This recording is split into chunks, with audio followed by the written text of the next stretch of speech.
انا كنت سالفه من حد مبلغ، تمام، والمبلغ ده المفروض ان انا كنت هرجعه في شهر 7.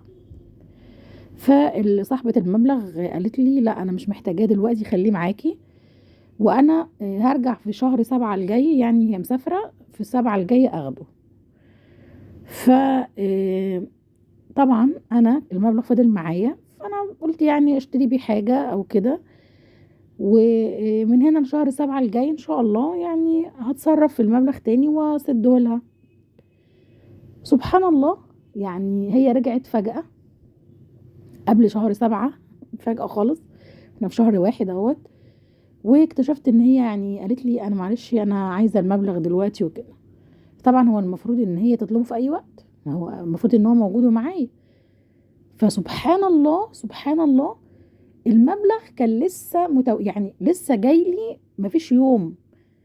يعني هي لو كانت اتأخرت يومين ما كنتش هعرف ان انا اسد لها المبلغ ده، او يعني لو بدرت شوية او اتأخرت شوية ما كانش هيكون موجود معايا، كنت هقول لها معلش وهتقول لي انا المفروض ان انا مسلفهولك وكده.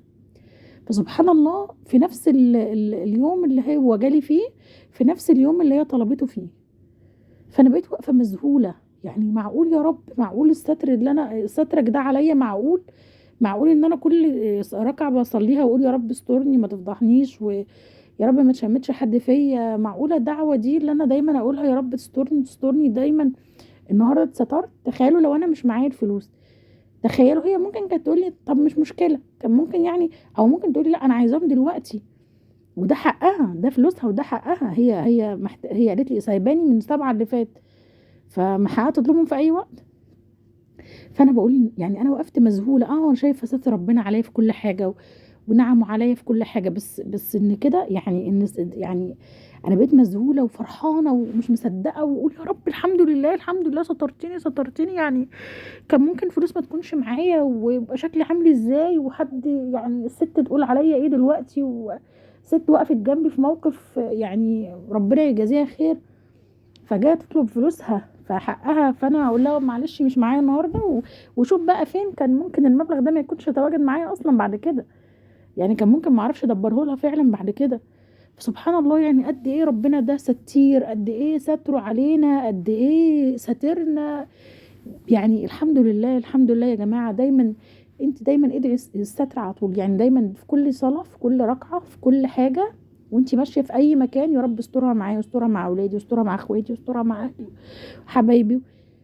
دايما دعوة الستر دي على طول في لساننا يا جماعة. دايما الدعاء طبعا الالحاح في الدعاء والله العظيم دعوة دايما اللي بتلحي بيها على ربنا سبحانه وتعالى دايما هي اللي ربنا مستجابها لك على طول.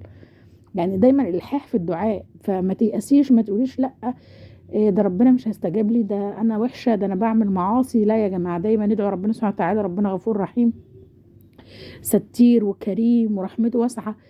يعني احنا مين عشان ان ربنا سبحانه وتعالى مثلا يعني لله المثل الاعلى، يعني ربنا مثلا عشان احنا بنعمل معاصي يقوم ربنا سبحانه وتعالى ما يستجيبش دعاءنا؟ لا، احنا عباده هو رحيم بينا وعارفنا، وعارف ان احنا ضعاف، وعارف ان احنا بنغلط، وعارف ان احنا نرجع تاني نتوب.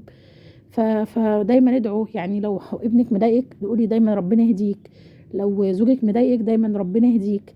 فدايما الحاجات اللي ملحة عليكي دايما كرريها في الصلاة، في الصلاة وانت بتدعي على طول، قرري الدعاء اللي انت عايزاه في الصلاة. يا رب استرها معايا. طبعا الستر ده الصحة وراحة البال والهنا والسعادة، وده كله دايما في لسانك في الدعاء. ربنا